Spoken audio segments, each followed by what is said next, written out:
आज आपको मैं एक ऐसे पात्र की कहानी बताती हूँ जो पैदा होते ही इस दुनिया में हंसी का पात्र बन गया।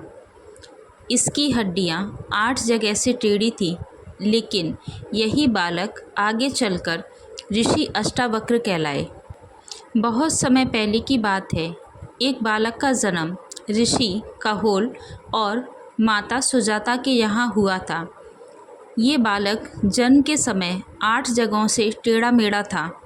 इसकी छाती धसी हुई थी, आंखें बाहर निकली हुई थी, शरीर बिल्कुल कुबड़ था और ये देखने में बहुत ही भद्दा लग रहा था। माता सुजाता ने इस बालक का नाम अष्टावक्र रखा, क्योंकि इसकी हड्डियां 8 जगह से एकदम से टेढ़ी मेढ़ी थी। अष्टावक्र ने 12 वर्ष की आयु तक वेदों की शिक्षा ग्रहण कर ली थी।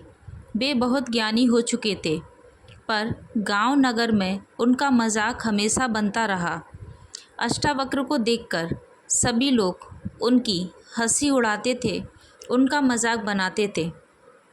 एक समय की बात है कि अष्टावक्र राजा जनक के दरबार में गए।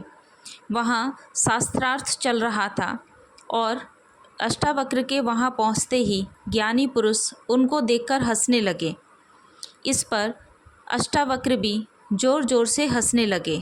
इस पर राजा जनक ने जिज्ञासापूर्वक पूछा कि मैं ये तो समझ पा रहा हूँ कि ये लोग तुमको देखकर क्यों हंस रहे हैं, लेकिन तुम क्यों हंसे, इसका मुझे उत्तर दीजिए।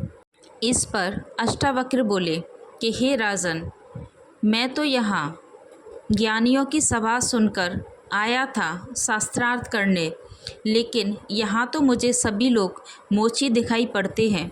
ऐसा लग रहा है कि इनका चित्त केवल चमड़ी तक ही सीमित है, तो यहाँ पर ये लोग ज्ञानी कैसे हुए?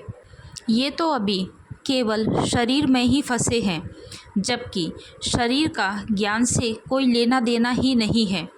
राजा जनक के चेहरे पर चमक आ गई। अष्टावक्र ने उस समय सभी ज्ञानियों से वेदों, मोक्ष, जन्म मरण पर बात की और शास्त्रार्थ में जीते।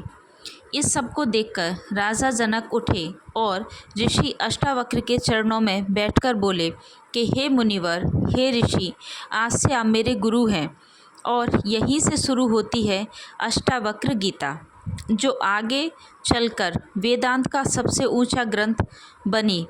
अष्टावक्र गीता हमें सिखाती है कि इंसान शरीर से बहुत ऊपर है। इंसान का यदि शरीर खराब है, उसमें कोई कमी है, तो शरीर तो मिट्टी का पुतला है जो समय आने पर मिट्टी में मिल जाएगा।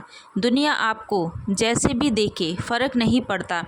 बस कोशिश करें कि आपका ज्ञान आपके शरीर से ऊपर उठ चुका हो और आप आत्मसात कर चुके हों, आत्मज्ञानी बन चुके हों।